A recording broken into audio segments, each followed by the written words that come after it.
A lot of people want to talk about where Bryce Harper is going to play his future ball games. And it's like, man, he wants to play for the Yankees. He wants to play for the Cubs. Does he ever think about playing for the Nationals, the team that he's currently playing for? It's just... He's a Nationals fan, Richard. I can't take it, Richard. Anyway, why did all of this talk all of a sudden come up about Bryce Harper and his $400 million contract? Well, hang in there. I think we're all just going to have to live with it. He's a free agent at the end of next season. His agent is Scott Boras, and Scott has a very simple philosophy on free agency. You take your player into the marketplace, and you let the marketplace determine the player's value. Now, are there exceptions to that? There are exceptions to that. Like Steven Strasburg and his wife told Scott, oh, this is where we want to be, get a deal done there. But Scott believes the market sets it. And when you're talking a player at his age, what will he be, 25, 26? I mean, and we've never seen anything like this. And when you consider the economics of the game, you consider that the Yankees are going to have tons of payroll, tons of money coming off their payroll, and, you know, they have money to spend anyway.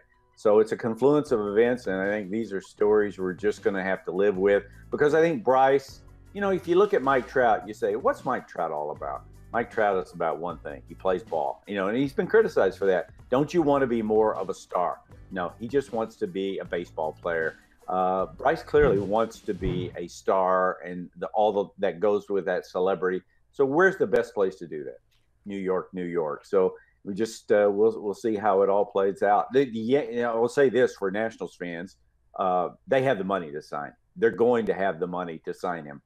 But when you get to free agency, you know, one of the things that dampened free agency a little bit in recent years is teams don't let their best players get there. When you go there, all bets are off.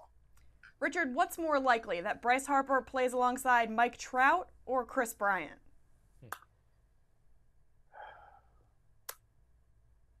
My answer would be Chris Bryant, because I think he would see the Cubs as a place that would enhance his value. Although, knowing Theo Epstein, and I just think when you look at what the Cubs have in terms of Rizzo and Bryant and Contreras, they're going to have a ton of money. And, you know, their rotation is very much going to be in flux in coming years, because Lackey and Lester are not young guys. I don't see it happening. I see him playing for the Yankees or the Nationals. But again, you know, you go, your baseball people go to an owner and say, this is not just a baseball move, although it's a great baseball move. He is a great player. This is a marketing move. This enhances the value of the franchise. This sells sponsorships, tickets, all that stuff. I mean, really, he is a franchise-changing player.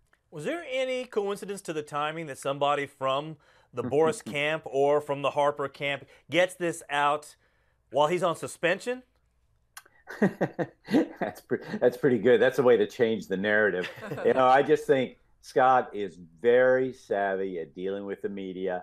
I mean, I've known the guy for 20-something years, and hey, and Scott, you know, when he goes in to meet with a team about a free agent, he has a PowerPoint. He has data upon data upon data, and by the time you're done talking to him, you'll convince that giving Bryce Harper $500 million would be probably the best deal I've ever made.